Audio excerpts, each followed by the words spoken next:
Hello everyone, Jennifer with Crafty Bones. So just a quick update on some of the things that I've been working on. I know I had mentioned Loveys, but I hate doing more than one thing at a time, but it's close to Christmas, so I figure I had to, and my ring light's really in my glasses. Let's lose the glasses. Okay, so let me show you first the blanket, the Tunisian crochet blanket I was working on. Show you how big it is now. This is it now. I'm not sure how many squares I have on, but the last time you saw, I believe I was here. So here's my first square, and I think I have it kind of upside down. I do. And I also think that it calls for 81 squares, but I think because I crochet so tightly, I'm going to have enough to do an extra, like 9, add an extra row on it, and just make it slightly larger. All right. Again, that is a Yarnspirations Modern Squares Throw. Yeah. And it is designed for red heart ombre and then a solid coordinating color. And I had mentioned the other day that I had picked up some stuffed animals at Dollar General for a penny, but let me show you a couple of things. So this little fox I got last year at Christmas time, and they had them on sale 2 for $5. Their normal price is $5.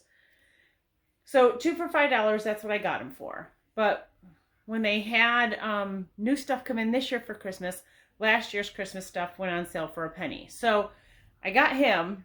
Whatever, no big deal, right? It's just a cute little thing for a penny. He was $1, but he cost me a penny, and he's just going to be thrown into somebody's gift packs.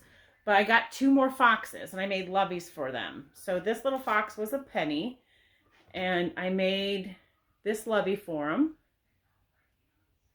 And, sorry. Then I made this fox a Lovey. It's slightly different, just a little. And then another one that I got that was a penny, again, these are last year's Christmas items, was this cute little stuffed dog. So he's got a Santa hat and a little red collar instead of the tied neckerchief or whatever that the foxes have. And he has a slightly different Lovey. So I will link the tutorial for the Lovey below. It is Zelda's from Zelda NRJ3. And let me show you the yarn that I use for those. It's all just scrap yarns. The white color, the body, the main white color on there, it's the same white that I used for my Lost Souls duster. And it's a red heart. And it's the Huggy Charm. I got it on clearance at Hobby Lobby. And it is a sparkle yarn. I'm not sure if you can see that. Not kind of blows out with that circle light. All right, but this one is called Stargaze. So again, it's a sparkly one, and that's gonna get put back in the rest of my scrap pile. And the red color is, sorry. The red that I used to make my sister's sweater. So it's the Nako, and it is a roving style yarn.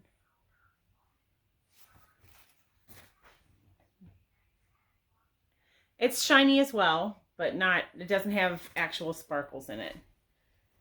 And then the last one that I showed you has Caron Simply Soft in it as well. This one is called Limelight. And I went with this. I have a couple of different greens, but I have a darker, more Christmassy green, but it was just Red Heart Super Saver, where this is soft, and the Huggy Charm is soft, and the Nako is soft. So I wanted something that was comparable to that. And then I edged all of them in Bernat Pipsqueak. Though all of those yarns are acrylic, and the Bernat Pipsqueak is polyester. It's 100% polyester. It's a fuzzy yarn. And when I made baby Ugg boots, this is what I trim the baby Ugg boots in. So I usually have some of this laying around. This will probably make 3 or 4 pair of baby Ugg boots. It uses so little of it. So again, I'll hold on to that because I'm sure I'll use it for something. Next, I didn't do much in the line of Black Friday shopping, but I did go to Joann. I was just in there with my husband for a few minutes, not that long at all, and I picked up a few things because they sent out coupons. I think I had them online in the app, and I had them in an email, and then they mailed me some as well. And it was an extra 25% off, including clearance. The only thing you didn't get the 25% off of was doorbusters. So I always like when they send those coupons. And the Pipsqueak and cupcake yarn had been on clearance for a while. They only had 1 ball of cupcake left, and I know it matched one of the ones that I already had, but I can make a small baby blanket out of 2 Pipsqueaks. I cannot make a baby blanket out of one of the cupcakes, but I could have added it to something, I guess, but I don't know. So I got 2 of this color. Again, the Pipsqueak is 100% polyester. It is a bulky 5. This one is called Daffodil. So that is a really cute color. And then I got 2 of another color, and I bought, this is all they had in the line of Pipsqueak. I bought everything that they had. So here's 2 more, same color, and this one is called Lullaby. And I think I have some of both of these. I'm not sure, but I think I do. But again, I can make a small baby blanket with 2 of these, and every baby blanket I've made out of these seems to be the one that gets carried around by whatever kid I give it to. They're just so soft, and because it's polyester, it washes nicely, and you wash it multiple times. Now last year for Black Friday, I found a re-up, and it was on clearance for $1. And then I got 25% off of that. My husband's like, "Are you really buying that?" I'm like, "Yeah, this is like a $6 or $7 ball of yarn. So yeah, I'll get that for $1." But every year they have, on Black Friday, they put fabric squares on sale. And this year was no different, except the price was higher. Last year, the year before, and the year before that, they were 99 cents a piece. This year they were $1.25, which is fine. That's still a lot cheaper than the $2.99 that they normally charge. So I wanted to show you a couple of the sets that I got. So these 2 both have to do with wine. One is corkscrews and one is bottles of wine. I thought that would make a cute bag. I need to find some time to sew. I haven't done any sewing. My husband keeps telling me to do it on my next vacation, but that's not till January, so I don't know. Anyway, this one is 2 sea creatures. It's octopi and seahorses. I like those. This one is butterflies and just some leaves.